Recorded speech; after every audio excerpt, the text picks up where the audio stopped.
Hey, bonjour, ici Pasteur Timothée.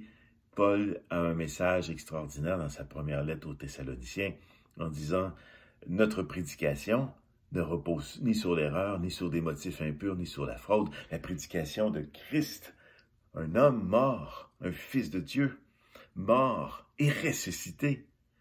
C'est la vérité que nous prêchons.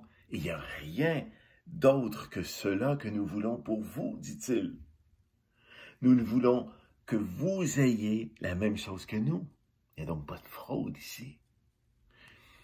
Et on le fait pour des motifs qui, Dieu nous juge dignes de confiance pour prêcher l'Évangile. Ainsi nous pourrons, en le faisant, non pas chercher à plaire à des hommes, mais à Dieu, qui sont nos cœurs. Ce qui fait plaisir à Dieu, c'est lorsqu'on le laisse à travers nous parler aux gens. Dieu ne prend pas plaisir à ce que nous expliquions le salut aux gens comme cela. Il veut que les gens voient un exemple vivant.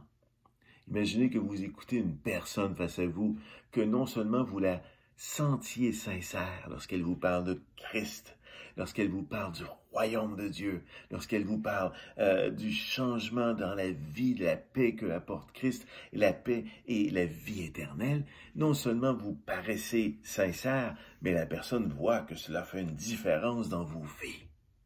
Elle le sent, de mort qu'elle est, elle veut devenir vivante comme vous. C'est cela qui plaît à Dieu. Donc laissons Dieu, à travers nous, faire le travail.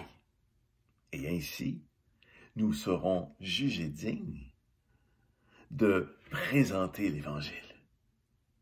Parce que l'Évangile, ce n'est pas un texte, ce n'est pas une histoire, c'est quelque chose qui est vivant. C'est une bonne nouvelle. Je vous annonce la bonne nouvelle de Jésus. Et prenez-moi comme exemple. Je ne suis non seulement crédible, mais je suis vrai. Et ça a tellement changé ma vie que maintenant je vous offre la même chose que moi.